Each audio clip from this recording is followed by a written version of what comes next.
The last configuration that we're going to create in P1, Intro to SketchUp, is a wall sheathing example.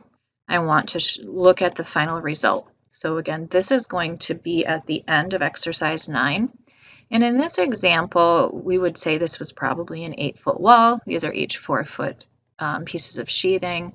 And again, we would have 4-foot by 4-foot on each end, and possibly have to cut some openings into this as well. However, it is important to note that this isn't the only way sheathing can be applied in a vertical manner.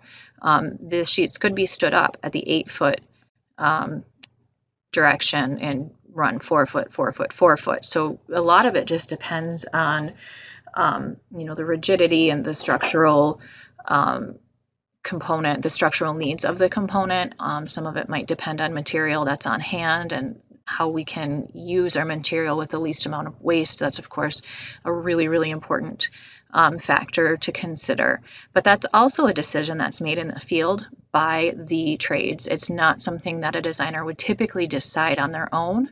So I chose to give you this orientation as an example because we're going to have to use that rotate command a little bit more. So again, if we're not in the In Model components in your component panel, go ahead and click the house icon and choose the 1/2 inch 4x8 OSB.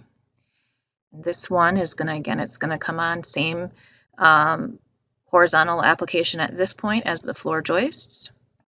So I'm going to rotate this so I have the long side facing me first, and then I'm going to stand it up. So my first rotate, I'm going to choose the rotate command from the toolbar, and it is going to be around the blue axis because I'm going to pivot here and I'm just going to swing it down 90 degrees.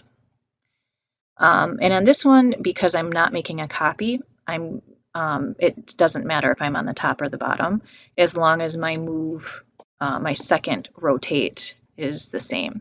So again, if this isn't snapping to the blue axis easily for you, you can tap the up arrow on your keyboard to lock that axis.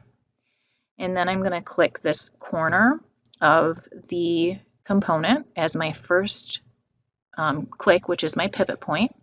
And then I'm going to drag up, staying on that green axis and choosing the end point on that same piece of lumber or sheeting.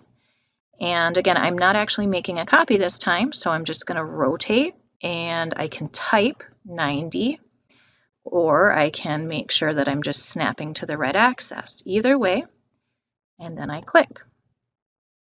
Okay, now I'm going to stay in the rotate command because my next task is to stand this piece of sheeting up so that it's going to be used in the vertical application. And so this time it's actually going to rotate around the red axis.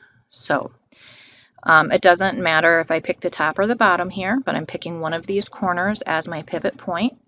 If you're having a hard time with the compass gizmo sticking to the red axis, tap the right arrow on your keyboard to lock that axis. Then select the end point that you're going to use to choose your pivot point, and drag all the way across on the green axis to choose the opposite end point of the board.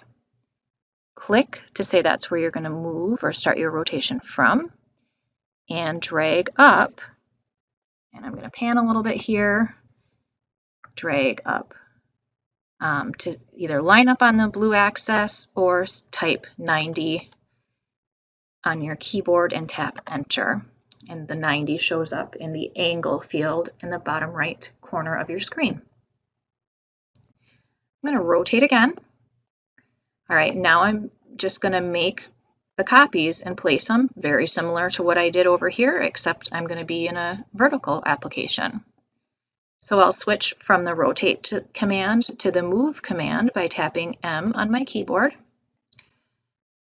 This sheet is still active from my previous modify command, and so I'm going to keep it that way. I'm just going to make a copy that's going to go from the front of this corner, the front of this board on this corner, and make a copy of it and snap it right over there.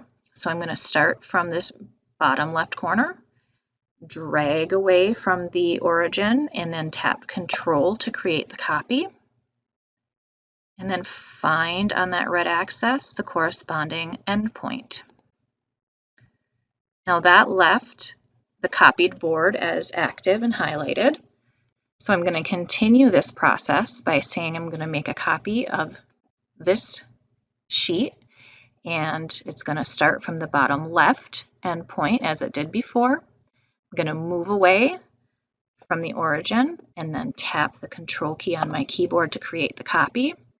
And then I'm just going to bring this board up and find the midpoint then on this, the first board that I placed on the top, making sure that I'm at the outside edge. I'm going to kind of pull that in a little bit, and I'm at the midpoint right there.